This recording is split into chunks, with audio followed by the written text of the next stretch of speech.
You know, in the world of digital forensics, sometimes the most crucial evidence isn't what you find, but what someone tried to erase. So today, we're going to put on our digital detective hats and uncover some secrets that were meant to stay buried forever. So, the big question is, how do you actually do that? I mean, how do you find evidence that a suspect has tried really, really hard to destroy? It's kind of like trying to read a book after someone just ripped out the table of contents. Where do you even start? All right, let's get our hands dirty. Here is our digital crime scene, a suspect's hard drive. Now, the first thing we see is that the partition table, think of it as the drive's main index, has been totally wiped, zeroed out. To any normal computer, this thing would look completely empty, a total digital dead end. But, as you're about to see, it is anything but. And this really gets to the heart of our investigation today. We're going to be talking about these ghosts in the machine and why, in the digital world, deleted almost never really means gone. So let's break that down. What is this partition table that got wiped? Well, the absolute best way to think about it is like a book's table of contents.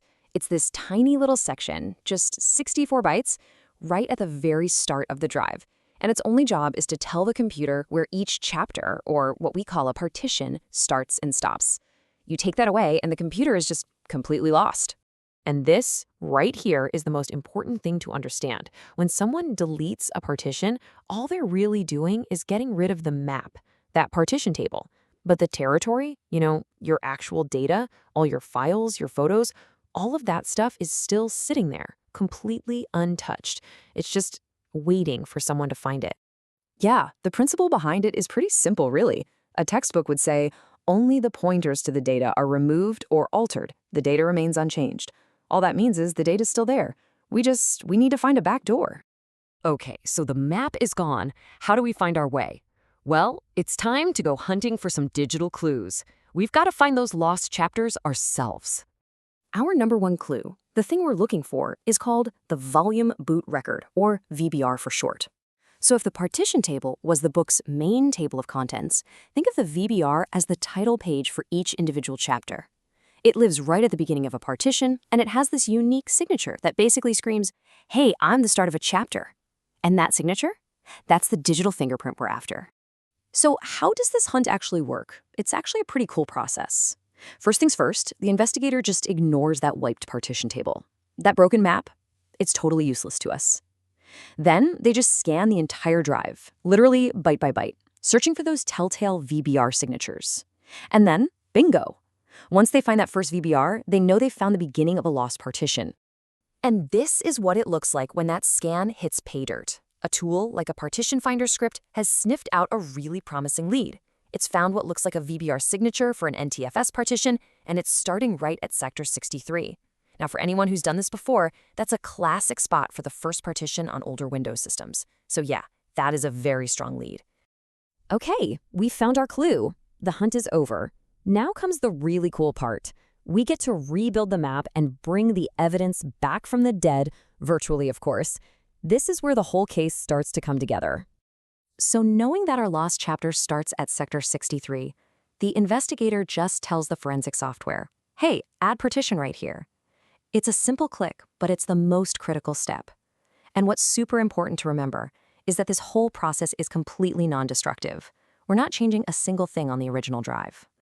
What the software does is brilliant. It just reads all the info it needs directly from that VBR we found. It sees the file system type is NTFS, it reads the total size of the partition, and so on. Then it uses all that data to perfectly reconstruct the map. But, and this is key, it doesn't write it back to the original drive. Nope, it builds it inside a temporary virtual file, like a simulation. The original evidence, it stays completely untouched, totally pristine. And that brings us to the moment we've all been waiting for, the big reveal, when all that hidden evidence finally reappears. I mean, just look at that. The difference is night and day. On the left, that's the drive as we first saw it. It looked like a total blank slate, right? And on the right, after our software virtually rebuilt that map, boom, everything's back. The entire file structure, all the folders, it's all there, fully restored and perfectly visible. See? The data was never really gone. It was just hiding. And this really gets to the core philosophy of digital forensics. The software, as one of our sources puts it, restores the partition virtually, with pointers contained within the case file. That's a technical way of saying it's all a simulation. It's the golden rule of this kind of work. You can look, but you can never ever alter the original evidence. So I guess the big takeaway here is that data, it almost never truly dies. It just leaves behind these ghosts and echoes. And that leaves us with a pretty fascinating question to chew on, right?